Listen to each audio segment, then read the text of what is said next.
Bueno, muy buenas noches. Así vamos llegando a la mitad de la nochecita.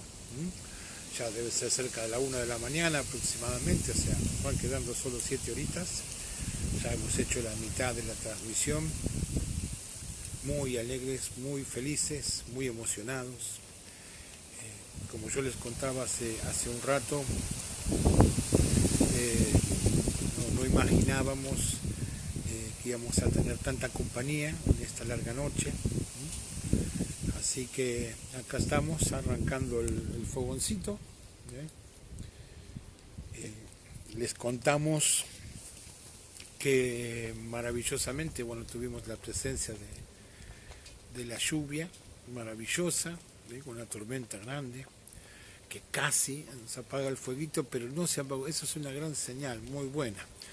Así que hemos logrado encenderlo nuevamente para que siga hasta cuando llegue en la primera horita de la mañana, como tiene que ser. Y aquí, bueno, como estamos al aire libre, como tiene que ser. Y bueno, también nos hemos mojado mucho, y ahora ya nos hemos secado de vuelta. Bueno, y acá estamos en ese fogón para contar algunas historias, compartir algunas lindas historias con ustedes.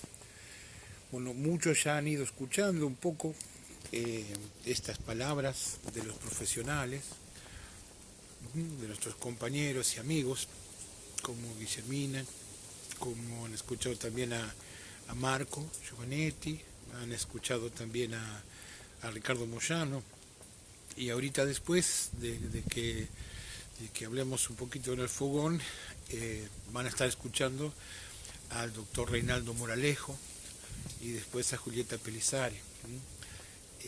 Y amén de que seguramente van a seguir llegando saludos y muchas cosas muy lindas que vamos recibiendo por mensajes y muchas cosas.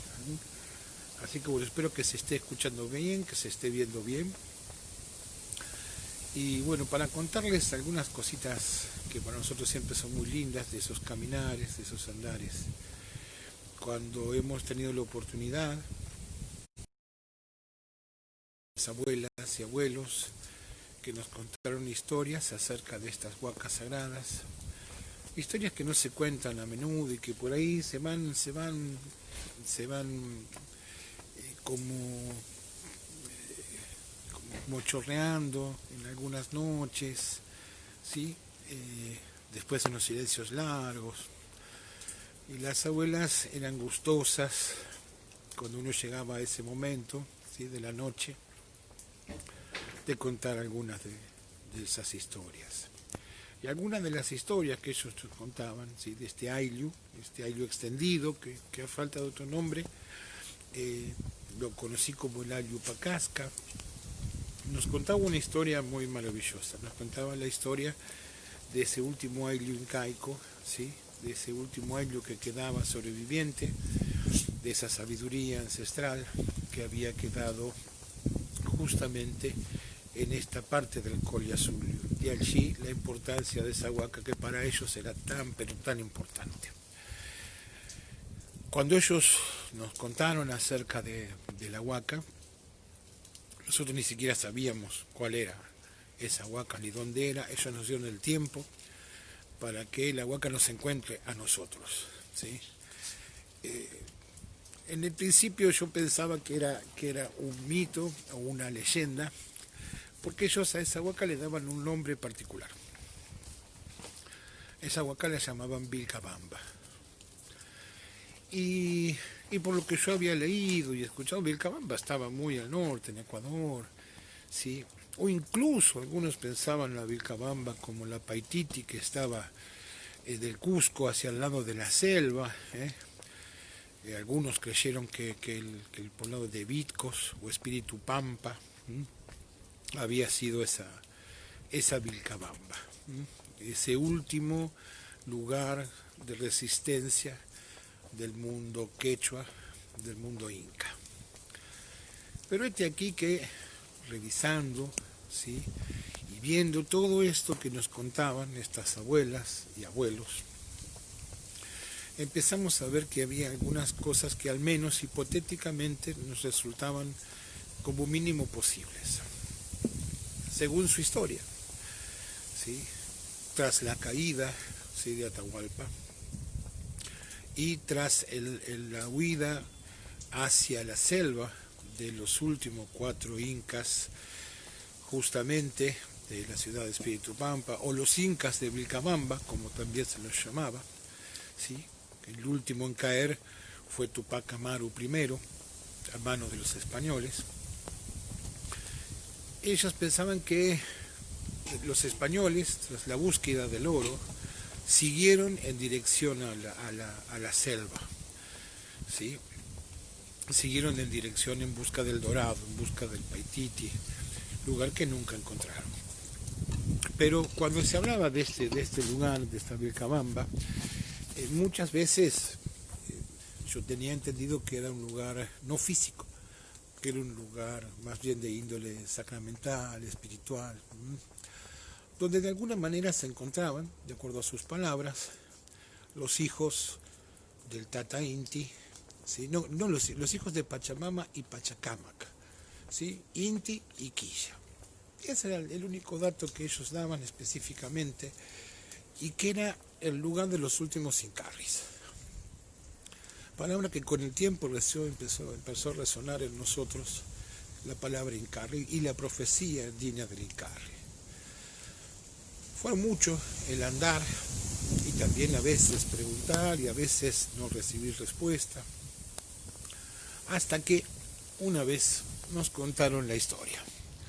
Nos decían que el mundo inca, que era un mundo que era capaz de prever y anticipar con mucho tiempo, y habiendo visto la caída del incanato, era imposible que no tuvieran un plan A, un plan B, un plan C, para de alguna manera extender hacia el futuro, ¿sí?, la posibilidad de que, habiendo caído el mundo inca en Cusco y habiendo caído en aquella otra Vilcabamba, resurgiera, ¿sí?, el próximo Pachacuti desde otro lugar.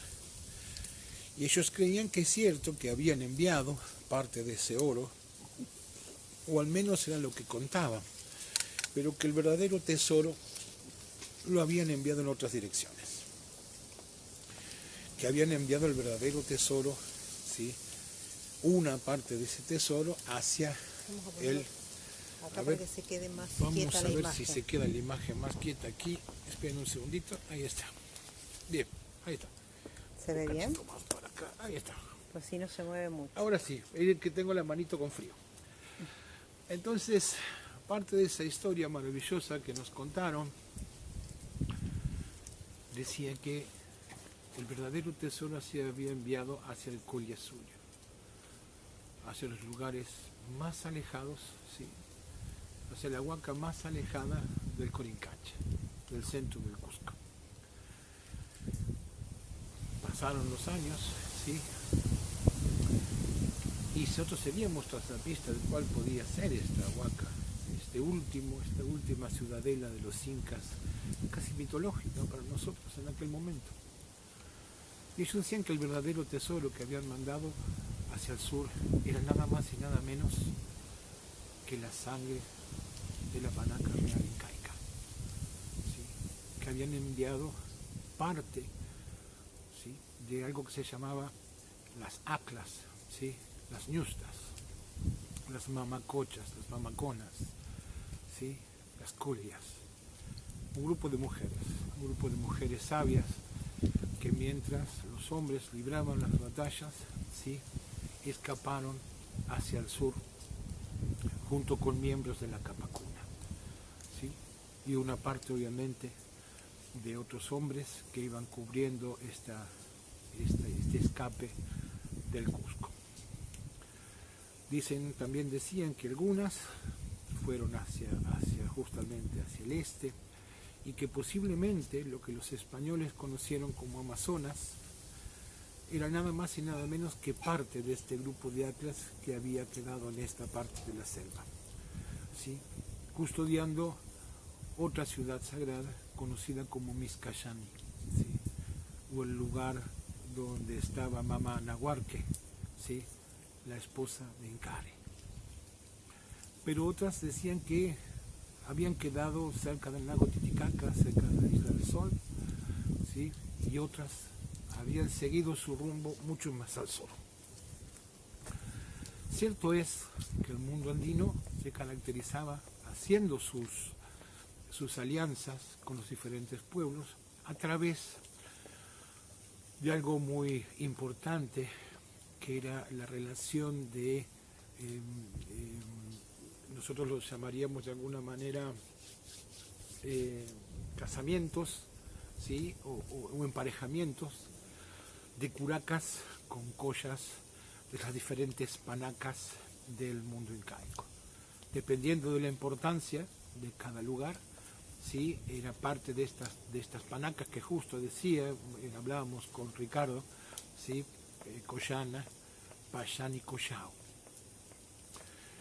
Este aquí que en estos lugares, hasta donde había llegado el incanato, evidentemente habían llegado algunas de estas mujeres, ¿sí? que eran las esposas, las parejas, ¿sí?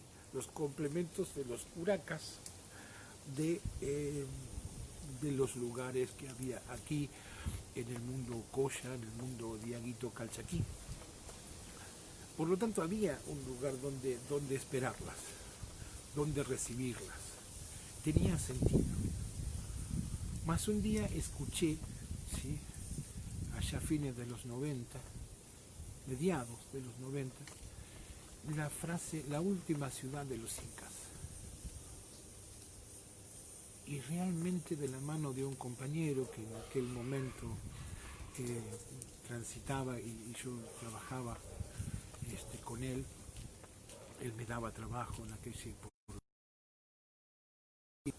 y voy a estarle siempre agradecido, que era don Martín Domenech, conocido Domenech. Nos lleva a un lugar, dice, les voy a mostrar un lugar muy, muy bonito que yo conocí hace tiempo aquí en esta zona, y yo estaba en esos años en el mundo de la plantería, había salido un poco de lo que era el mundo de la ayahuasca y estaba empezando a transitar lo que era el mundo de la huachuma. Parte de mis aprendizajes tuvieron que ver también con eso, con transformarme en plantero a lo largo de los años. Lo cual no fue para nada sencillo, no fue fácil y sigue sin serlo hasta el día de la fecha. Cuando llego a este lugar y subo a esa pirámide, y recuerdo que el cartel decía la última ciudad de los incas, me asaltó una impresión, me asaltó una emoción. Y sin decir nada, también me asaltó un miedo muy grande, a tal punto que no quise quedarme mucho tiempo allí. Luego seguimos haciendo otras cosas, y cuando he vuelto, ¿sí? solo, a ese lugar, a ver de qué se trataba realmente, muy lentamente me fui dando cuenta que esa huaca a la cual se referían las abuelas y los abuelos, sobre todo doña Tola, que fue mi madrina durante muchos años. Recuerdo que en ese momento me asaltó la claridad absoluta de que esa huaca era la huaca de la que ellos llamaban Vilcabamba. Y lo primero que noté de esto que contaban los expertos, ¿sí? los profesionales en arqueología y arqueología, era la magnificencia del lugar, pero lo más importante de todo eran sus centros ceremoniales.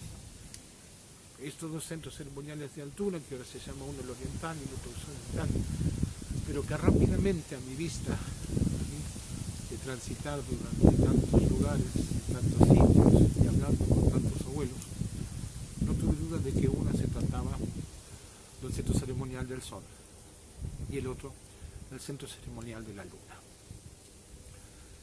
Pasaron los años, muchos años, y hoy creo que inclusive la licenciada Paula Espósito lo llama de esa manera, lo llama como el cerro ceremonial del Sol o la pirámide del Sol, ¿sí? Y el cerro ceremonial de la Luna.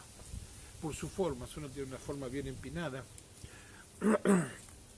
Muchos realmente nos costaría creer que aquí en el noroeste hay algo con forma piramidal, con cientos de escalones, ¿sí? Que llegan a su altura.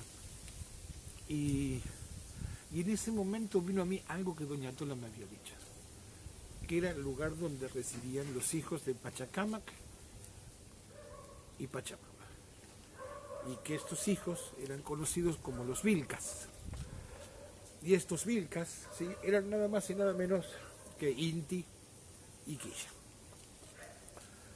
Entonces, en ese preciso instante, apareció para mí como esa visión o la epifanía de que mi presencia estaba esa llanura, ese valle enorme que es el valle del Quimibil, y allí estaban los centros ceremoniales para Inti y para Quilla, los Vilcas, en una pampa. Entonces empezó a tomar y a cobrar sentido para mí la palabra Vilcapampa.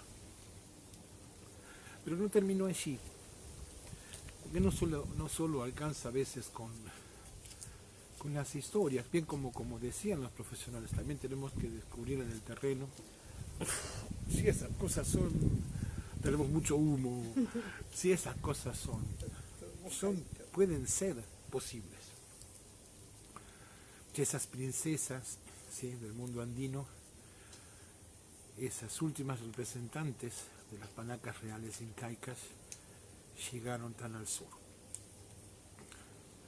Y aquí que, viendo la historia, ¿sí? Descubrimos que una vez caído el mundo inca en el norte, fueron muchos los años que se mantuvo todavía el mundo incaico en nuestro noroeste. O sea que con derecho podemos pensar, ¿sí? Y podemos decir con cierto grado de propiedad, ¿sí? Que las últimas resistencias fueron justamente en el Collazur. Seguramente el Xincal fue uno de esos lugares de resistencia. Tal es así, ¿sí? Que luego, cuando ya el tiempo había pasado y ya los españoles estaban en el noroeste, el Xincal de Quimibil fue, sin más ni más, el eje central, el axis mundi, ¿sí? Ese ombligo, ese cosco, que fue el eje de las guerras calchaquíes. Y maravillosamente hubo 3 personajes, pero sobre todo 2 de ellos. Uno aparentemente nacido en Hualfín, parte de los Hualfines, que encabezó una de las rebeliones. Ese cacique, ese curaca, ese titaquín, fue nada más y nada menos que don Juan Calchaquí. Don Juan Calchaquí llevó adelante la batalla, ¿sí? Corriendo a lo que era en aquel momento la primera Londres de la Nueva Inglaterra, hacia diferentes lugares. Para algunos llegó hasta Tucumán, otro más lejos hacia Bañado del Pantano. Mucho tiempo después recién volvió a estar ahí cerquita de lo que es el Xincal, y posiblemente el primer asentamiento español fueron los alrededores del Xincal de Quimibil. También es interesante pensar que el español llega a nuestro noroeste justamente por estos caminos, por los caminos que el Inca había trazado, que había recorrido, porque estos caminos estaban trazados con miles de años de antigüedad. Esos 60.000 kilómetros de caminos, hoy sabemos, ¿sí? Que 7.500 años atrás había muchos de esos caminos. Tal es así que Ruth Sheddy de Caral, la antropóloga y doctora, ella encontró en Canal restos de sodalita boliviana, ¿sí? Para el horizonte caraleño. O sea que hace 7.500 años había un camino que iba como mínimo desde el Ecuador hasta Bolivia. Cierto es que el mundo quechua retomó todos esos conocimientos, los juntó, los conservó y de alguna manera los proyectó hasta nuestros días. Ese fue el gran arte de magia del mundo quechua, ¿sí? Cuando muchos piensan en imperios, no, Imperio es una palabra occidental. El mundo quichua se manejaba de una manera completamente diferente. Si bien se expandía, no lo hacía en la forma que lo hacían los imperios. El mayor tesoro, la riqueza más grande que podía tener el mundo incaico. Muchos creerán que era el oro, ¿sí? Otros creerán que era la comida, pero en realidad el tesoro más grande era el aire, ¿sí? La comunidad. Cuanto más extendidas las relaciones de comunidad, mayor era el poder de los curacas o de la parte de la realeza. Cuanto más extendido, cuantas más relaciones tenía, ¿sí? Porque de alguna manera podía recurrir a esas relaciones, como recurrimos nosotros hoy, ¿sí? Para poder hacer esta cosa maravillosa de poder estar charlando y poder estar contándonos historias, y que los profesionales que trabajan en el lugar se unan, ¿sí? Y que cientos de personas estén dando sus testimonios y que nos estén mandando saludos. Es realmente mágico. Pero este aquí que, volviendo a don Juan Calchaquí, ¿sí? Lamentablemente ese intento, ¿sí? Es fallido. Pero cuentan algunas de las historias, ¿sí? Que justamente fue en el Xincal donde el Titaquín reunió a todos sus hombres, diríamos hoy a toda la indiana. Y ahí posiblemente quedaron registros en el Ushnu, ¿sí? Como lo decía Guillermina Couso temprano, de ofrendas que se habían hecho durante la época colonial y durante la época de las guerras calchaquíes. Motivo por el cual podemos entender que todavía el Xincal era comprendido no solo como un centro ceremonial, sino como un eje fundamental donde las fuerzas del universo andino se concentraban. Y allí empezaba todo para obtener y pedir a esos apus tutelares y esas ñustas y a esos ancestros y a chachilas el bien para la victoria. Pero lo interesante es que Juan Calchaquí muere de una forma particular, que era una forma que tenía el español de generar un ejemplo de miedo en el resto de aquellos que quisieran levantarse contra ellos. Pero la forma en que muere Juan Calchaquí, menos por lo que sabemos, muere desmembrado. Y ahí volvemos a unir esa historia de los desmembramientos, ¿sí? Y ahí vuelve a nosotros esta idea del Incarri. Para el mundo andino, el Incarri es un numen, es un ser sacral, ¿sí? Que habiendo sido desmembrado, busca desesperadamente volver a unir sus partes.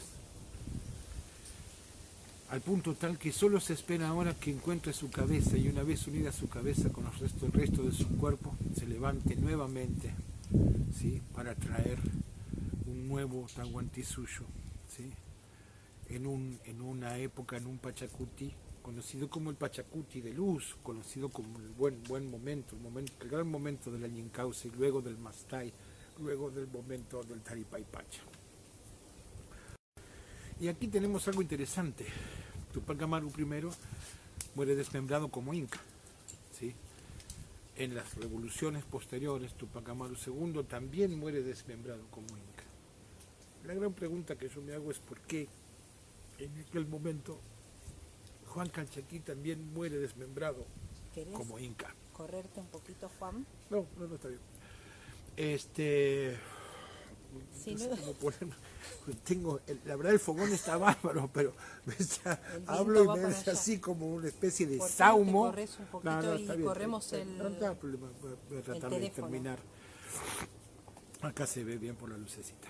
Le pedimos entonces al saumo y a Tatanina y al saumo que nos permita continuar. Pero está bien, casi son las historias de los fogones, es un fogón virtual con humo y todo. Entonces, me permito pensar entonces si de alguna manera u otra Juan Calchaquí no era descendiente de alguna de estas mujeres, si no era descendiente de alguno de los curacas del Xincal o sus relaciones con el curacasco de Hualfín. La Segunda Guerra Calchaquí aparece otro Juan Otro Juan que vuelve a tomar al Xincal como eje central de su rebelión, que es don Juan Chelimín, héroes de las guerras calchaquíes. Y así el mundo calchaquí, el mundo cacán, que había existido antes, como también lo dijo muy bien Marco Giovanetti, ¿sí? Porque hay quienes, entre las dos ideas, una es que el lugar, el Xincal de Quimil, es completamente incaico, que el Inca llegó, vio ese paisaje y construyó ahí el Xincal.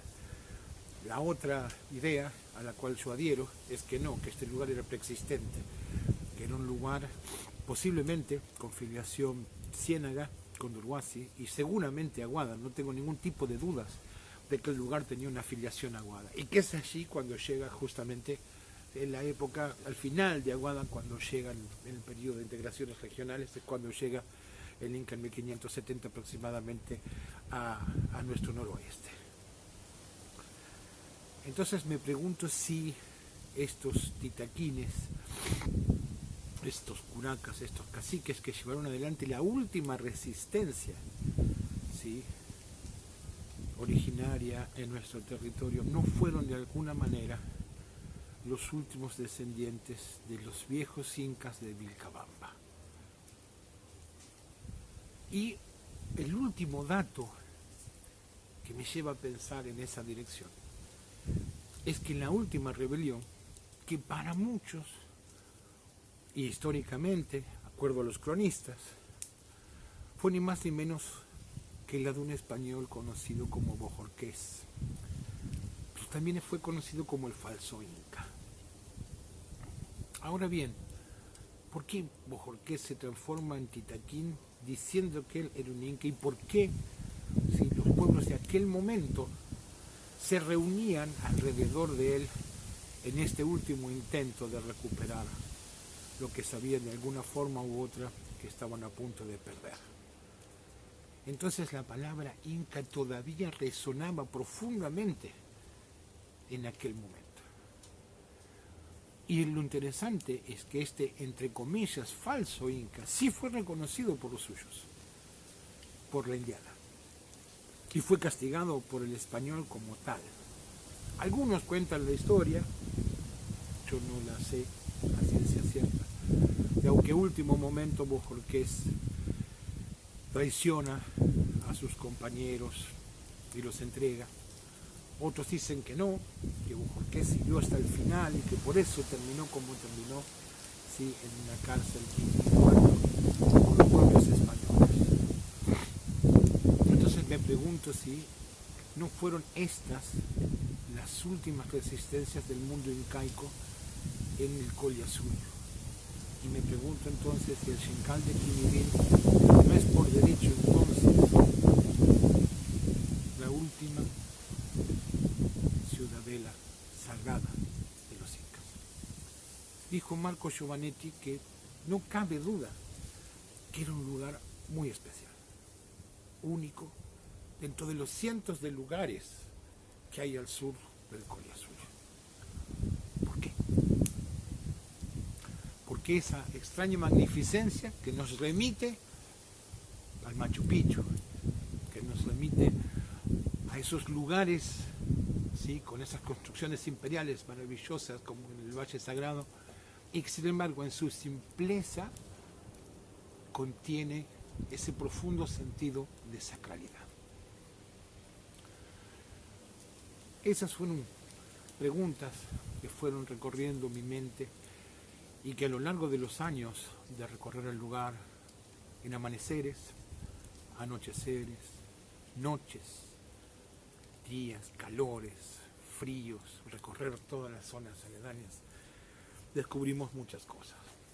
Pero dejando que las piedras nos hablen, dejando que los lugares nos digan sus secretos, sigo pensando que allí todavía radican, sí, algunas viejas achachilas, algunas ñustas que permanecen de alguna manera protegiendo el lugar, escondidas a la vista del arqueólogo, escondidas a la vista del que busca a veces ciertas cosas. Pero también me llevó a pensar en algo, que se lo pregunté a uno de los profesionales, compañero del doctor Eduardo Rafino, un experto en lo que es la arqueología del Cusco, el doctor Ian Farrington de la Universidad de Canberra, Australia, cuando tuve la oportunidad, gracias al equipo interdisciplinario, de poder encontrarme con él y hacerle una entrevista con solo 10 preguntas. Una de esas preguntas que le hice al doctor Ian Farrington era qué posibilidad existía de que, habiendo caído el mundo inca y siendo posiblemente Xincan de Quimivit una de las últimas ciudades de las incas, la sangre de la panaca incaica estuviese viva aún hoy entre las personas que habitan en los alrededores del Xincal de Quimivit. A lo que el doctor Farrington me dijo, es muy posible, solo hay que hacer los estudios. Ojalá algún día podamos hacer esos estudios. Pero, siempre lo digo, en esas caminatas, en esas noches, de poder estar. Una vez Reinaldo Moralejo, que va a estar en un rato con nosotros, se reía mucho, porque él me decía que en la carrera de antropología, que todavía tengo pendiente hacer, eran 20 horas de trabajo de campo. Entonces digo, ¿qué hago yo con mi trabajo de campo de media vida? Entonces, mucho, hablando de esas cuestiones. Porque a veces las cosas tienen que ver más con el amor, con el muna, y tienen que ver más con la dedicación. Y a veces nos transformamos en expertos de algo sin siquiera quererlo. Tal es así que, preguntándole al doctor Farrington, porque yo tenía una duda muy grande, porque el cerro Intihuatana y la supuesta Intihuatana estaba tan lejos del Uxnu, cuando de alguna manera la mayoría de las Intihuatanas estaban un poco más cerca de lo que era la cuestión ceremonial, que es el lugar donde se ata el sol luego de que sale mañana. Entonces, habiendo visitado ese cerro, el cerrito de la Intihuatana, no había encontrado yo nada que se parezca a algo donde se puedan medir ángulos o se puedan medir direcciones con respecto a los solsticios y los equinoccios, más allá de un promontorio pequeño con unas oquedades. Y muy graciosamente, cuando le pregunto al doctor Farrington por esto, que le preguntaba si él consideraba que esa era efectivamente la Intihuatana, él me dijo algo muy bonito, que llenó mi corazón.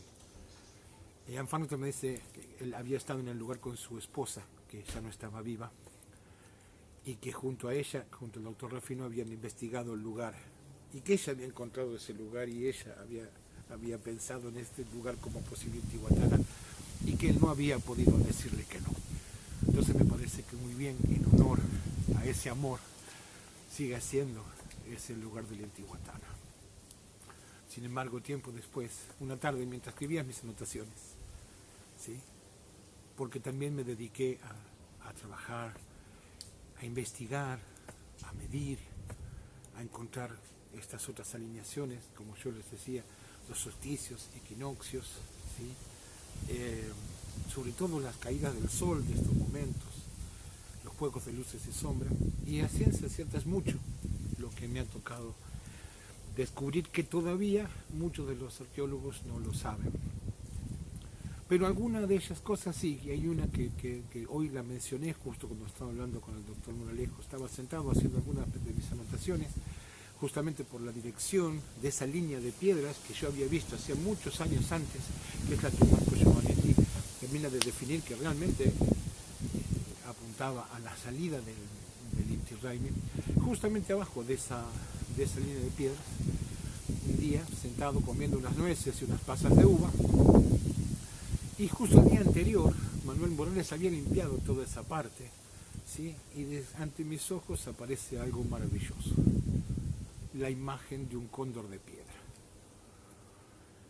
con su cabeza, ¿sí? Mirando hacia el norte, con sus alas en forma triangular y su cola partida en dos apoyada sobre un grupo de piedras. Esto me llamó poderosamente la atención, con lo cual rápidamente empecé a mirar y enseguida encontré que debajo de esa estructura había amurallado de piedra con un camino, ¿sí? Con dos caminos, una entrada, escalones, y más arriba escalones que siguen en dirección hacia la parte de arriba del centro ceremonial de la luna. Cuando me senté en la cabeza, llegué hasta arriba y me senté a la cabeza de este cóndor, ¿sí? Creo que lloré muchas horas de emoción, porque rápidamente me di cuenta que entre tres piedras que están acomodadas arriba marcan increíblemente los ángulos hacia los solsticios y los dos equinoccios. Los dos solsticios y el equinoccio, porque se marca doble en el mismo lugar.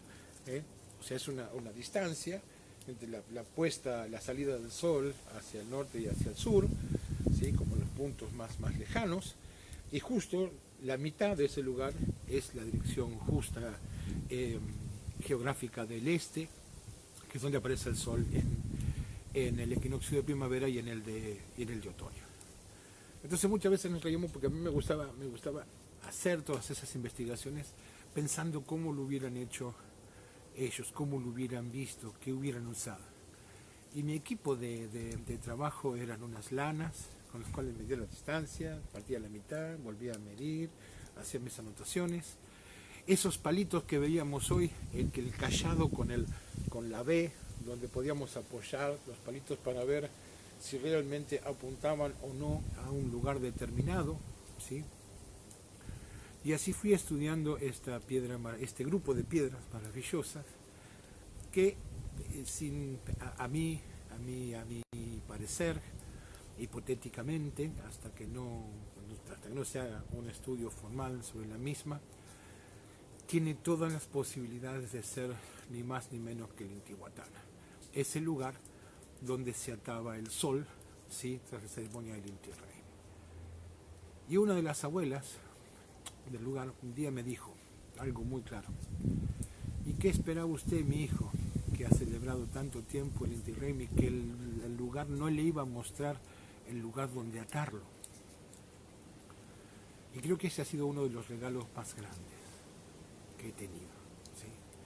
El último descubrimiento maravilloso que llevamos a cabo durante, creo que fue, yo ya estoy un poco perdido con esto de la cuarentena, no sé si fue el año pasado o si fue este año. Nosotros ya habíamos visto un lugar, pero como teníamos el estudio del LIDAR, que seguramente el doctor Moralejo va a hablar sobre ese tema, que es sobre una prospección hecha con un láser, donde se puede quitar la vegetación y ver si tenemos nuevas estructuras. Lo cierto es que en la zona del Xincal prácticamente no se habían encontrado muchas nuevas estructuras, salvo hacia el lado oeste unas construcciones, pero no había ninguna otra estructura grande, ¿sí? O notoria. Sin embargo, ¿sí? A menos de 200 metros de la entrada del Xincal, ¿sí? Descubrimos algo maravilloso, ¿sí? Un promontorio escalonado, ¿sí? De más o menos unos 2,5 metros, 3 metros de altura, ¿sí? Con la parte de arriba terrazada, sobre la cual se construyó una casa, ¿sí? Se aprovechó ese lugar para construir una casa, donde todavía tiene todo el canteado, ¿sí? Perimetral de sus escalones, y todavía hay una parte de donde se construyó la casa que tiene las líneas de piedra con adobe adentro originales.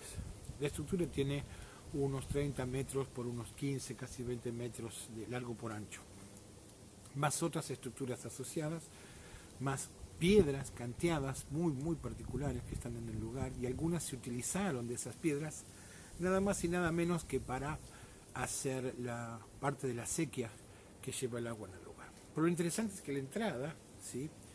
Que mira hacia el lado norte, ¿sí? Está flanqueada por dos enormes piedras que permiten subir hasta ese lugar, y justo desde esta parte se ve con precisa claridad hacia el este el lugar por donde sale el sol mañana a la mañana. Cuando le informé esto al doctor Moralejo y a su equipo que habían trabajado en el LIDAR, se sorprendieron muchísimo. Entonces yo les pedí, por favor, si me permitían ver parte de esa parte, de la parte LIDAR, y efectivamente, disimulada de una forma u otra, así estaba esa estructura. Lo cual nos hace pensar posiblemente o en otra plataforma ceremonial, o nos hace pensar en una Alpatauca mucho más vieja, sí, de neta filiación aguada. Lo cual nos volvería a retrotraer a la idea de que el lugar era de filiación aguada y que fue de alguna manera retomado por el mundo quechua y transformado, como bien lo dijo el doctor Ian Farrington y el doctor Rafino, en un nuevo Cusco. A ver, vuelvo a insistir con esto. Un nuevo Cusco no lo dice Juan Acevedo Peinado, ¿sí? Lo dicen los profesionales. ¿Por qué tendríamos otro Cusco, otra Huaycapata, ¿sí? Otro Uxnu, iguales a los del Cusco, al sur del Collasuyo? De esa magnitud tan grande, tan particular, dedicado, de acuerdo a los estudios de Marco Giovannetti, fundamentalmente a las fiestas, y como nos decía Ricardo Moyano, escucharon la cifra, 32.000 personas podrían llegar a ver en el lugar viniendo, y como decía Guillermina, que se había encontrado justamente en esta cancha, que se habían encontrado cerámicas de 12 o 14 tipos diferentes de lugares, desde Santiago del Estero, la Cañada, desde la Quebrada de Humahuaca. ¡Wow! O sea que realmente estamos en presencia no solo de una huaca, sino una huaca muy importante. Posiblemente la más importante al sur de Collasuyo, que guarda todavía muchos secretos. ¿Sí? También hay alineaciones hacia el atardecer. Era muy importante también el sol del atardecer de hoy, del día 20. ¿Sí? Hay otro cerro pequeño, aterrazado también, conocido como la Atalaya, que definitivamente es muy importante en esta dinámica de los cerros ceremoniales. Solo que como era más pequeño y tiene una estructura como una enfisbema invertida, ¿sí? Como un laberinto invertido en ambos lados, se pensaba que era solamente un lugar para vigías o para mirar. Sin embargo, los estudios del doctor Marco Giovannetti nos demuestran que había un libadero muy importante, ¿sí? Con una piedra con una forma muy importante que nos hace pensar entonces que definitivamente es otro lugar tan importante como los otros dos cerros que teníamos. Pero lo interesante es que es justamente en esta atalaya donde el último rayo del sol del día 20 pega en su cara oeste. O sea que la cara de la atalaya está orientada exactamente a la caída del sol del día 20 de junio. Pero el primer rayo de sol, ¿sí?, a donde pega es exactamente en este lugar, es en la atalaya. Luego va a pegar en el centro ceremonial de casi minuto creo que antes de un minuto pega el sol en la pirámide en el centro de la luna, y después de un minuto y algo recién el sol va a iluminar a la pirámide del sol, a último, ¿sí? También es maravilloso un juego de luces y sombras. Uno se imagina, uno está esperando el sol desde aquí, ¿sí? Está esperando que el sol se levante y haciendo jayayas y gritando y tocando los bombos y pututus, ¿sí? Pero la luz está viniendo de allá. Esto es maravilloso porque en el mundo andino la parte de atrás significa el futuro, aquello que no conocemos, aquello que no vemos, ¿sí? Mientras que el pasado está adelante porque es algo que ya vimos, ¿sí? Y la luz empieza a descender desde las montañas y cerros del oeste, empieza a descender esa luz, ¿sí? y a ir alumbrando al sitio del Xincal, y como que va subiendo la escalera de alguna manera hasta llegar a iluminar la parte superior. Por eso es tan mágico ese momento de vivirlo de esa forma sacramental en este sitio. Bueno, algunas de las historias que creo que muchas de las que conté no las había contado nunca. Y aprovecho esta noche para compartirla con las 128 personas que tenemos en este momento escuchándome. Espero no estar aburriendo, la verdad, si es así, por favor díganmelo. Pero también quiero que sepan que alrededor del Xincal, aún hoy, ¿sí?, siguen viviendo algunas de las abuelas de la Yupacasca. Y algunas más hacia el norte, más hacia adentro de las sierras. Las mamitas, ¿sí?, esas mamitas sabias.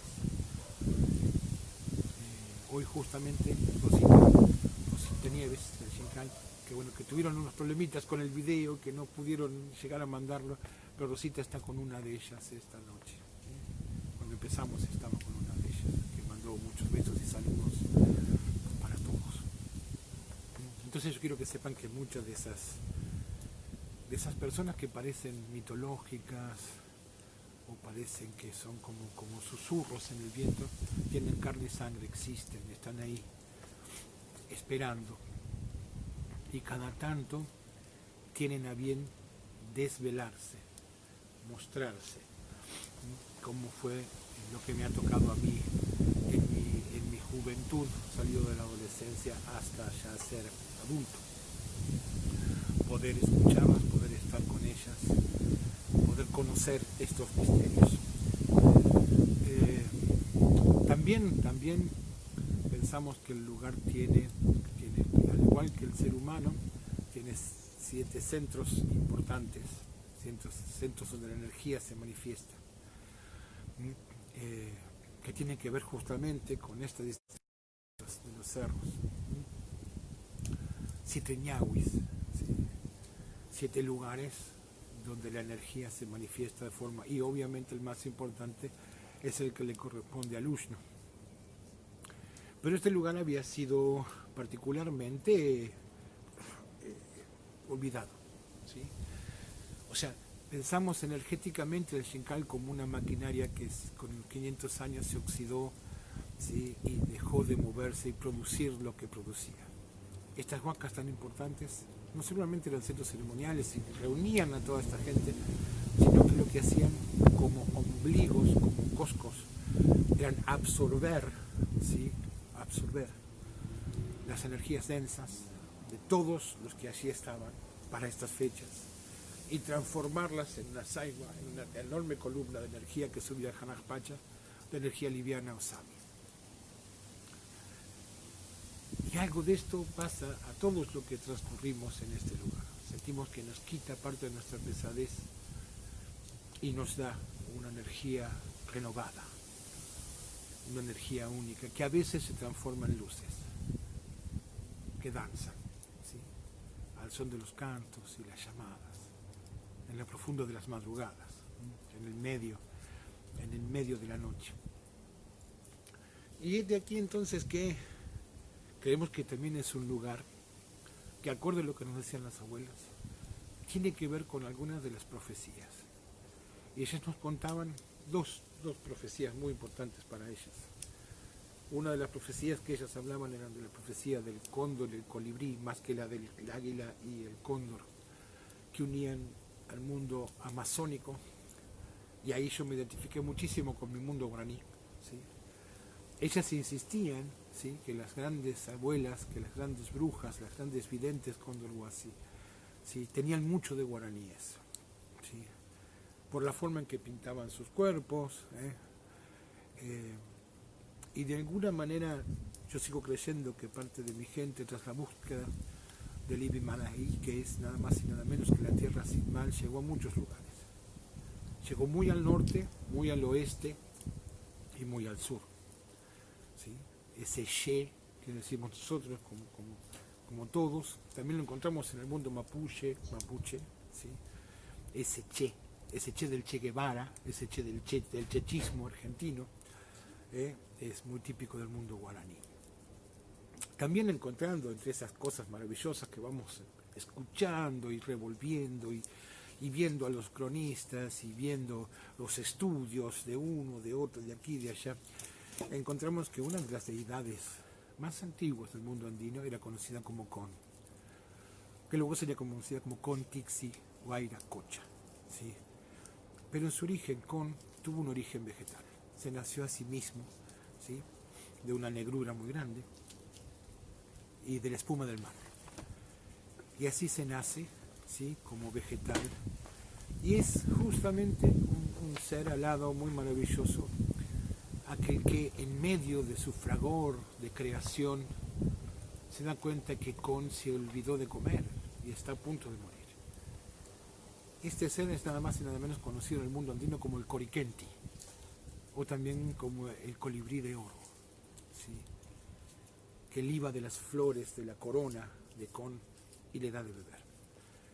Maravillosamente esa historia es muy conocida para el mundo mbua guaraní. ¿Por qué? Porque es la forma en que Ñanderú 7 se nació a sí mismo a partir de la niebla originaria, la Tatachina. Entonces, creemos que todo esto está unido de alguna u otra forma. Un gran Tincunacui, como es una gran reunión de saberes, una gran reunión de corazones, que recién ahora empieza, de una forma u otra, ¿sí? a ver la luz, ¿sí? Vuelve a la vida. Esa es la otra profecía que estas abuelas, ¿sí? Alrededor de una fogata como esta, nos contaban mientras nosotros muy calladitos escuchamos para no perder nada de lo que decían. Porque yo les cuento, muchas de estas abuelas cuando recién las conocemos hablan hacia adentro. No hablan hacia afuera, hablan hacia adentro. Y a veces les escuchábamos decir palabras o hablar entre ellas en algo que no era quechua. Yo pensaba en un momento que era aymara. En otro momento alguien me supo decir que podía ser puquina. Más luego he descubierto con el paso de los años que muy probablemente lo que esas abuelas hablaban y hablan era nada más y nada menos que el cacam. Sí, una lengua que creemos hasta el día de hoy perdida, conservada por mujeres cuyo rasgo particular, ¿sí? Es el hecho de que poseen tienen cortes en sus lenguas para recordarles lo importante de conservar en secreto esta lengua poderosa, esta lengua de antes de la llegada del mundo quechua. Bueno, creo que estamos contando como muchas historias interesantes. Entonces, a veces si hay algunos estudiantes de antropología entre los que están escuchando, ¿sí? O de etnografía, yo lo que les pido es que se enamoren más de los lugares, que salgan, busquen, visiten, que se mezclen, que no tengan miedo de perder esa objetividad que tanto nos enseña la academia, porque esa objetividad es solo una parte del conocimiento. Solo vamos a entender la completud de ese maravilloso conocimiento cuando unamos todas sus partes. Por eso sigo creyendo profundamente, ¿sí? En la observación participativa, pero no participativa, sino desde adentro, desde la vivencia. Entonces ya no es una observación participativa, es una observación, ¿sí? Vivencial. Por eso, como bien decía Ricardo, yo soy un defensor de una palabra que no mendigo el hecho de haberla acuñado, sin embargo sí mendigo el hecho de estar sosteniéndola desde los 90 en adelante. Que los pueblos originarios no tenemos cosmovisiones. Cosmovisión es lo que nos dice la academia sobre lo que nosotros vivimos. Y la academia no lo entiende. La academia lo estudia, pero no lo entiende porque no lo vivencia. Nosotros lo que tenemos son cosmovivencias. Vivimos ese cosmos tan particular. Por eso muchas veces, las personas me dicen, pero usted cree que hay entidades tutelares. No, yo no creo. ¿Cómo voy a ser tan torpe de creer? Creería si no supiera, ¿sí? Que están siempre a nuestro alrededor velando por nosotros.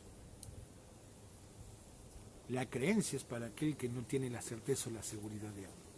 No es nuestro caso. En nuestro caso, los sapos, las ñustas, ¿sí? Los elementos tutelares de los diferentes lugares no solo existen, sino que también se manifiestan. Y esto no es vitalismo. yo les puedo asegurar que no es vitalismo.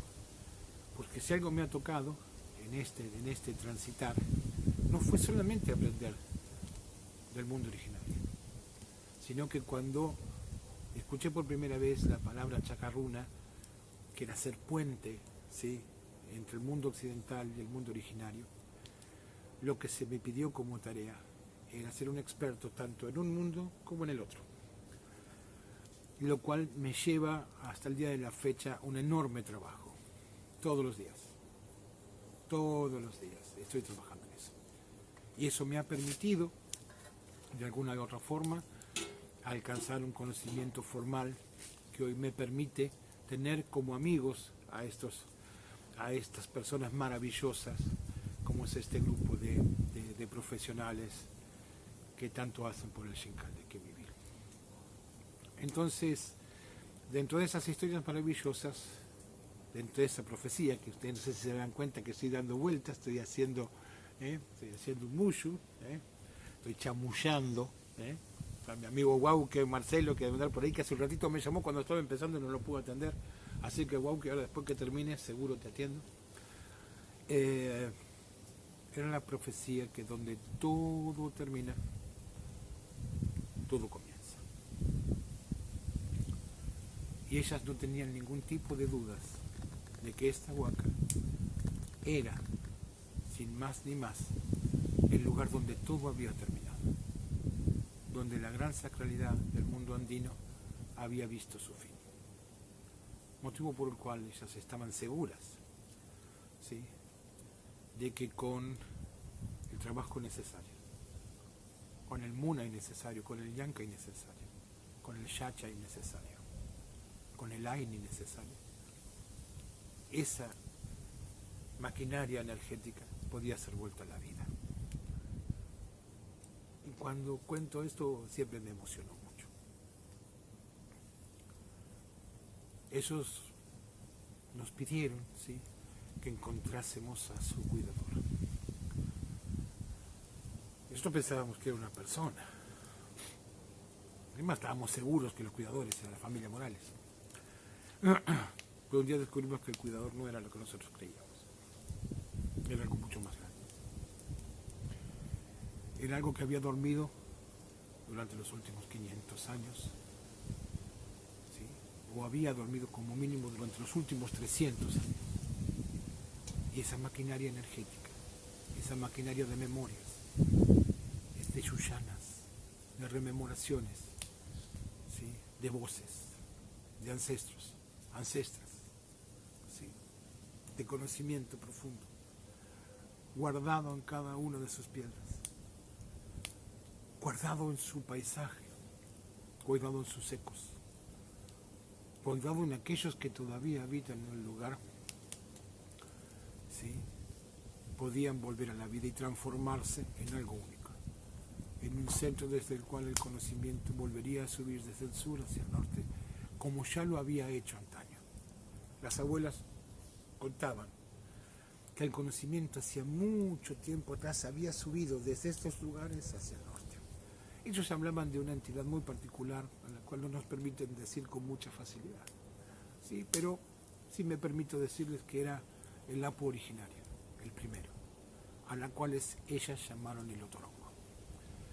Y que ese jaguar mítico, ese ser construido de puro conocimiento, había subido hacia Titicaca, el mundo Tiahuanaco, y desde ahí había dado origen a lo que sería luego el mundo quechua, que luego volvería hacia el sur. Y ahora estamos a las postrimerías.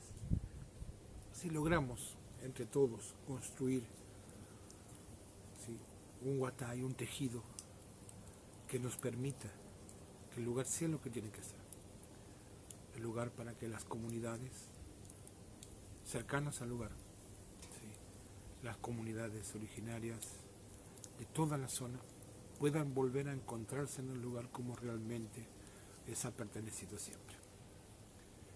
Mi idea personal es que los originarios no necesitamos permisos para celebrar en nuestros lugares sagrados. Yo soy de la idea que nuestros lugares originarios, ¿sí?, pueden cerrarnos las puertas en horarios de atención para cuando tenemos que hacer nuestras ofrendas o tenemos que hablar con los espíritus de los lugares. Yo creo que los representantes del mundo originario debieran tener una puerta abierta, ¿sí?, constantemente. Y les voy a contar algo más. No sé ya cuánto hace que estamos hablando, pero bueno. 1 hora y pico. 1 hora y pico. Cuando tuve la suerte enorme de conocer a la familia Pasa, porque una de las personas de la Yupacasca, ¿sí?, era descendiente directo del mundo Kairos. Él me habló de esta abuela hacía muchos años y tardé una eternidad en llegar hasta ella. Una eternidad. Pero sin embargo, llegamos. ¿Por qué? Porque este caminar no es como nosotros creemos. Las cosas no se dan de un día para otro. Yo les puedo asegurar que estos conocimientos tardan años en coagularse, en hacerse, en manifestarse. Y cuando les conté del Xincal de Quimivil, ¿sí?, enseguida ellos, y les conté de la Vilcabamba al sur, enseguida ellos se maravillaron con la idea, ¿sí?, y tienen la esperanza, ¿sí?, de algún día poder llegar al último lugar de sus ancestros. Y ellos conocían la profecía de que donde todo termina, todo comienza. El lugar donde habitó el Rugual, la Pacarina originaria, de donde todo nació, y todo volvió, y donde todo murió, para volver a renacer. Esa es la historia, y yo creo que los lugares también necesitan de estas historias. ¿Son reales? No lo sé. ¿Pueden ser comprobadas? No lo sé. Pero de lo que sí sé y les puedo decir que merecen ser vividas. Y la mía es una vida que ha sido vivida en torno a esas historias. Tanto la mía como la de mi pareja, Mariana, como la de mis compañeros de Ayllu, ¿sí?, de Tecoa, ¿sí?, de la comunidad de Otorongo Huasi. Vivimos acorde a esas historias.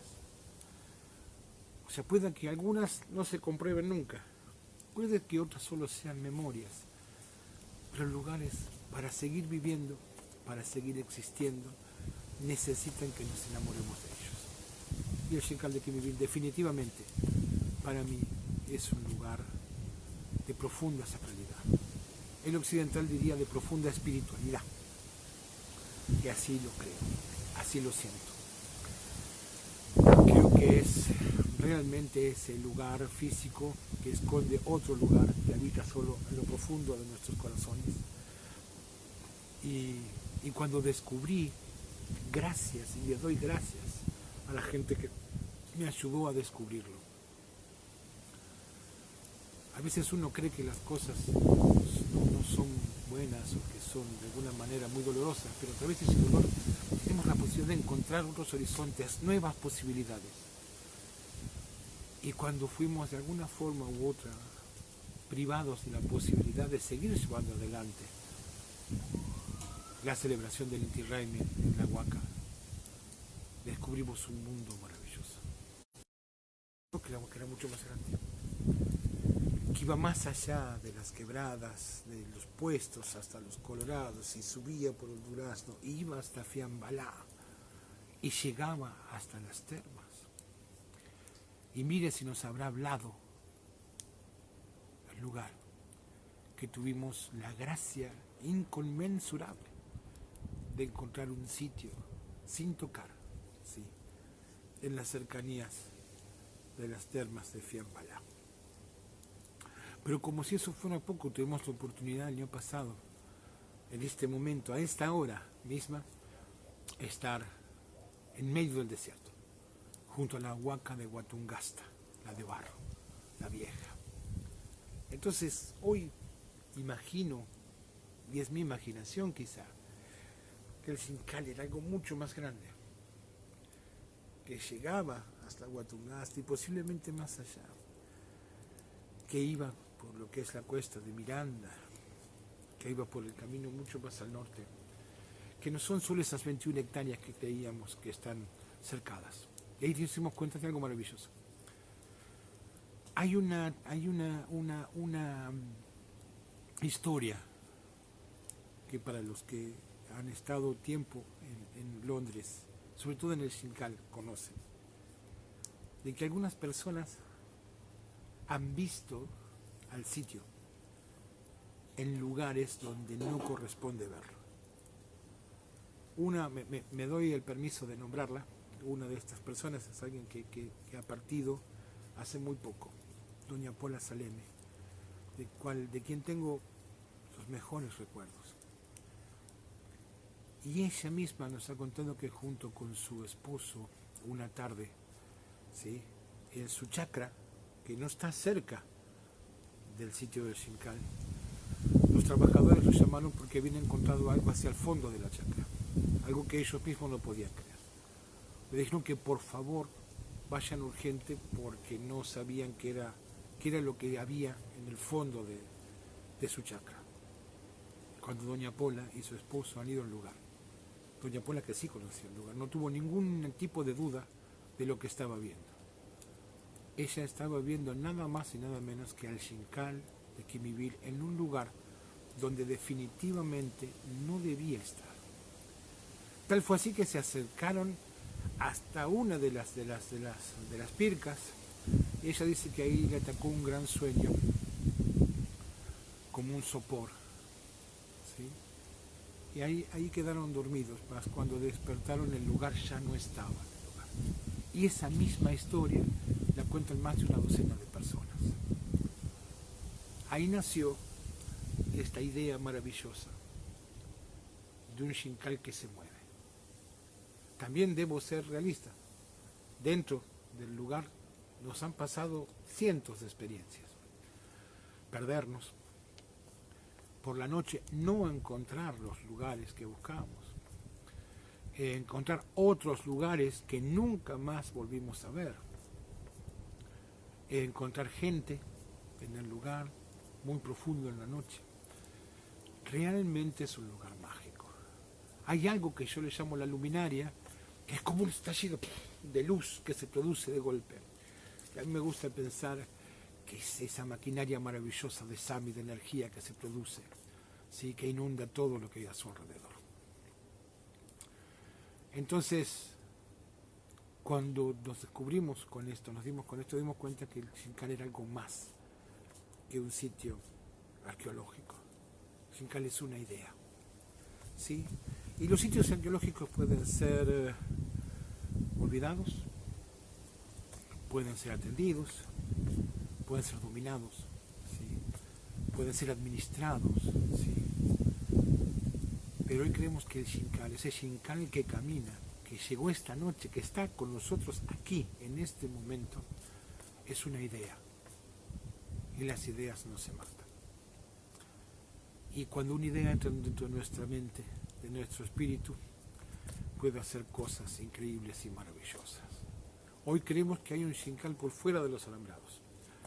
Un Shingal que representa, sin más ni más, a una comunidad originaria que se está conformando ahora, en este tiempo, que es nada más y nada menos que la comunidad Colla, Diaguito, Calchaquí, Inca, del Shingal de Quimivir. Porque el Shingal no es solamente el sitio arqueológico, ¿sí?, es una comuna que está a 11 kilómetros de Londres, y con la cual, ¿sí?, hasta el día de hoy, siempre Marta Laudani siempre comenta lo mismo, ¿sí?, que es la experta en turismo. Ella lo ha puesto inclusive en el libro, que Londres vive de espalda al Shingal, que hay una diferencia enorme entre el shingalero y el londrino. De hecho, hay muchos londrinos que no conocen el sitio. Entonces, de alguna manera estamos seguros que esa comuna es una comunidad, ¿sí?, Colla, Diaguito, Calchaquí, Inca, que le da la entrada a lo que conocemos como el norte chico, o el lugar de las quebradas, donde viven los quebradeños, hacia el lado de Piedra Larga, Pozo de Piedra, Cóndor Huasi, los puestos, los colorados. Pero bueno, son ideas. Lo bueno es que en el año 2017, si mal no recuerdo, logramos reunir en el sitio a muchas de estas comunidades que se llegaron desde muy lejos para compartir juntos en un verdadero Tincunacui de hermanos esta fiesta que les pertenece, les sigue perteneciendo a ellos. Nosotros solo, lo único que hicimos el trabajo fue encender la fogata de la memoria, pero esta gesta les pertenece a ellos, a los olvidados que renacen. Porque dentro de esos pocos libritos que hay sobre los Xincal está el libro del equipo interdisciplinario, está el libro de Marco Giovanetti, está el libro del doctor Rafino, y hasta me da un poco de vergüenza decirlo, pero también está ese cuarto libro que es el Xincal de Quimiviri, su Inti Raymi, el renacer de los olvidados, donde contamos estas historias que cualquiera de los que están presentes, estas 145 personas, lo puede descargar, que este ha sido nuestro regalo para este tiempo tan particular. Entonces, ¿qué más contarles?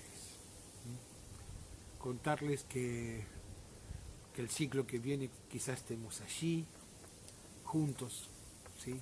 Que esta ha sido una oportunidad maravillosa. Yo sé que hoy el Xincal llegó a lugares increíbles, que este es el Inti Raymi con el Xincal, a veces aunque no sea en el Xincal, y que se cumplió un sueño para mí, tener a todos los actuantes. Faltó alguno que otro, pero bueno, a veces no podemos todos, fueron solo 20 días de trabajo terrible, titánico, que llevaron adelante Verónica Inoue, Max Dimant, Mauro Oris, que me asombraron. Yo hoy vi la película del Xincal, he llorado mucho, ya no tengo lágrimas. Y ya avanzando la madrugada, veo que ha parado la lluvia, y quizás es momento de darles un respiro antes de arrancar con la próxima parte, que va a ser seguramente cerca de las 2 de la mañana, supongo un poco más, para que descansemos, comamos algo. Ahora me está esperando un locro, un rico locro que hicimos con mi compañera. Y bueno, espero que estas historias de fogón, que son algunas de las que contamos también allá, lleguen a todo y cada uno de ustedes. Esperamos haberlos entretenidos un poco. Y como dijo mi hermano, ¿sí?, que es el que tejió este chullo, ¿sí?, que me ha regalado cuando tuve la suerte de estar en Pachacamac junto a él, Justino Apaza. Justino, muy divertido, un día me llama y me dice, este chullo, dice, es para ti. Y yo digo, no, yo tenía mucha vergüenza de usar el chullo quero, mucha vergüenza, en serio, de verdad, mucha vergüenza. Ahora no, ahora lo uso con ganas, ahora lo uso con muchas ganas. Solo que le he quitado algunas borlas porque siento que no soy tan merecedor. He quitado algunas borlitas más que tiene como hasta acá, porque aparte me las comió mi perra. Sí, jugó con mi chullo, quero. Y en alguna de las mochilas todavía del viaje están las bolitas que faltan. Entonces Justino me dice que este era para mí. Y yo le digo, ¿por qué para mí, Justino? Dice, porque es como tú. Entonces yo le digo a Justino, ¿y cómo soy yo? Niño, me dice. Este chullo es chullo de niño, porque no tiene las mostacillas bordadas. Entonces dice que cuando yo quiera transformarme en adulto, voy a tener que coserle una a una todas las mostacillas. Como verán, debo tener problema con esto de la adultez, porque aún, y habiendo pasado ese tiempo, no le he cosido ni una. Me gusta que sea el chullo de niño, de la mirada de un niño, curioso, de un niño grande a veces, pequeño otras. Y vuelvo a insistir con esto, ¿no? A veces pienso que hay tantas cosas de las cuales uno, sin querer, se ha hecho merecedor. A veces creo que no es tan merecedor uno en todo esto. Como decía entonces este hermano mío, por siempre, como me dice siempre él, es momento de que hagamos fuerte entre todos, porque justamente con esa fuerza, con esa magia, vamos a ganarle a todo esto que nos está pasando. A esto que a falta de otro nombre pusimos pandemia. Y recuerden, ¿sí? Yo decía el otro día que acá tengo una amiga que se está subiendo al sillón, pero el COVID no mata, lo que mata es la mala vida, ¿sí? El Sahara causa, ¿sí? La mala vida que tenemos en las grandes ciudades, en nuestro correr día a día. Tenemos que volver a repetir constantemente esta posibilidad maravillosa de volver a ese alguien causa, a ese campo causa. Entonces a veces, y con esto ya me despido, seguramente mi compañera Aguito más va a decirles, mi perra no sé si tiene ganas de hablar, pero a veces tenemos una manera muy linda que es decir Munay, ¿sí? Nuestro corazón, ¿sí? Liancay, que es el trabajo del cuerpo, Liancay, Shachay, ¿sí? Que es nada más y nada menos que nuestra mente, ¿sí? Y finalmente Munay, Aini, perdón. Es la avanzada ahora, y la reciprocidad, el dar para recibir, ¿sí? Entonces ahí y ahí movimiento simple para que hagamos entre todos mañana cuando recibamos al sol, en cualquier hora sea que lo reciban, no importa. Yo estoy contento porque veo que está soplando viento y eso es bueno. A lo mejor tenemos suerte de poder ir hasta un lugar especial para recibirlo, en caso de que no llueva. Teníamos preparado una sorpresa para las 8 de la mañana, pero dadas las condiciones climáticas no estoy seguro de que podamos regalársela. De todas maneras, a las 8 de la mañana nos vamos a encontrar nuevamente para finalizar la ceremonia. Así que ahora les dejo un minutito sí, ella va a decir algunas palabritas, no quiere, pero sí va a decir unas palabritas. Los quiero mucho, realmente, y bueno, y estoy muy feliz de estar aquí compartiendo con todo y cada uno de ustedes. Bueno, simplemente agradecer por la compañía, agradecer por la gente que nos está escribiendo a los teléfonos, al mail, gente que nos cuenta cómo está participando desde su casa. Así que bueno, simplemente agradecer. Y me había quedado hoy que con los truenos y la lluviecita ahí, me había quedado hoy una cosita para contarles que bueno, hoy hablando con Rosa, que Rosita es Rosita, la cuidadora de Xincal, nuestra guía nativa, originaria. Nuestra hermana, nuestra mamá. Absolutamente, hace tanto tiempo. Entonces ella me decía, me dice, ¿te acordás cuando hablábamos de traer a los abuelos originarios y a las comunidades? Y bueno, sucedió en el 2017 que pudimos hacer llegar a muchas de las comunidades originarias de la zona. Y bueno, y nos acordábamos hoy que fue maravilloso, fue mágico, o sea, no sinceramente fue un logro, y que después a partir de eso nosotros decimos que bueno, que cambió un poquito, pero fue como un sello grande esa vez, donde estuvieron tanta gente que venían con sus niños, con su gente mayor. La verdad, sí, fue un año muy lindo. Y a partir de ese año las cosas empezaron a cambiar. Yo ya no digo más que hubo problemas, ¿no? No. Que las cosas cambian y uno tiene que adaptarse.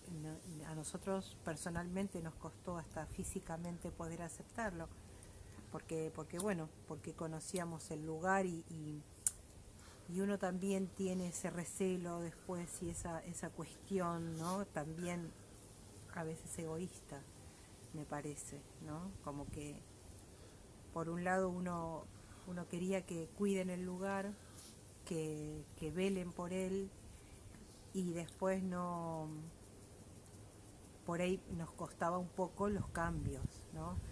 Costó un poco que quiten la tranquera y pongan una pared, costó un poco los horarios, bueno, y unas cuantas cositas que pasaron en el medio. Y yo a veces digo, y tanto, que nosotros éramos un grupo de personas que, si bien, o sea, teníamos bastante conocimiento formal, aparte de la práctica y aparte del transitar y el haber aprendido informalmente, por decirlo de alguna manera, no teníamos, o sea, no teníamos chapa, como yo siempre digo, no teníamos nada legal que nos habilite a estar, entonces en un momento nos corren del lugar, y justamente por eso, entonces en ese momento fue un momento como muy duro para todos, para nosotros, para la gente de allá que nos apoyaba y un montón de cosas, pero hoy puedo decir que a partir de eso somos una asociación civil comunitario Torongo Huasi, y eso nos abre muchas puertas para poder hacer lo que antes nos costaba hacer, que es bueno, seguir armando estas cosas, seguir reuniendo conocimiento, seguir ayudando cuando se pueda ayudar, porque también no lo difundimos, pero también nos dedicamos a eso, a poder aportar donde haga falta. Entonces por eso yo siempre digo que uno tiene que ser, con las situaciones tiene que ser paciente, porque a partir de todo eso que no fue tan bueno quizá en su momento, creo que surgieron muchas cosas buenas. Lo de la asociación fue bueno, y también es muy bueno hoy por hoy el sitio de Otorongo Huasi, que va a ser para todos, que está allí, al ladito del Xincal. Pegadito casi. Sí, así que bueno, que yo digo que es eso, que a veces uno realmente entrega, porque para nosotros fue muy duro el cambio, donde no se aceptaban quizá las mismas palabras o los mismos acuerdos que veníamos teniendo con la gente del lugar, entonces tuvimos que aprender otro. Pero gracias a eso se va dando un montón de otras cosas, entonces también uno termina agradeciendo esas cosas que en su momento no fueron tan buenas y que dan sus frutos, porque uno sigue en el mismo lugar. Yo lo que digo siempre es eso, o sea, también uno consigue derechos por también mantenerse firme tantos años en un mismo sitio. Así que bueno, entre todos esos recuerdos hoy transitamos la noche, ahí en compañía, como les decía, de la familia Morales. Ahí nos mandaron las fotitos de su fuego. Y está mi princesa Natalia, y ahí velando la noche, mi sobrina más hermosa. Y también, bueno, con Manuel, que siempre, Manolito. El recuerdo es que siempre nos toca el Día del Padre, porque siempre es en esta misma fecha. Así que aprovechamos para saludarlo a Manuel para el Día del Padre. Así que bueno, simplemente contarles eso, que seguimos acá al ladito del fuego con todos ustedes. Pueden seguir haciendo consultas por la página o por todos los medios de comunicación, que vamos a ir estando atentos a cualquier cosa que consulten y que necesiten, y seguimos juntos acá. Siempre decimos que son muchos los que han pasado y son muchos los que van a pasar, pero son muy pocos los que permanecen, ¿sí? Mucho Amauta ha pasado, ¿sí? Mucha gente querida, mucha gente hermana, ¿sí? Aunándose en sus corazones, ¿sí? Y a veces por el conocimiento de la historia o las cosas, con pretensiones diferentes, ¿sí? Pero todos queremos lo mejor para esto, todos. Es lo que hablamos justamente hoy con Ricardo, en un Tincuna-Cuy hermoso donde todos podamos ser parte de esa historia, de esta huaca maravillosa, que todavía no dio lo mejor que tiene, todavía nos está esperando para dar lo mejor, ¿sí? Y es una historia mágica la del Xincal, como la que contaba Guillermina, un lugar que cuando vieron las fotos, ¿sí? Que se subía por primera vez, ¿sí? Que estaba cubierto por el Xinqui, y hoy es la perla arqueológica del noroeste argentino. Por algo debe ser. No sé si contaste justo ahora que nombrás a Guille, nos pasó algo muy especial, que cuando fue la puesta en valor del Xincal en el 2015, ¿fue? Creo que sí.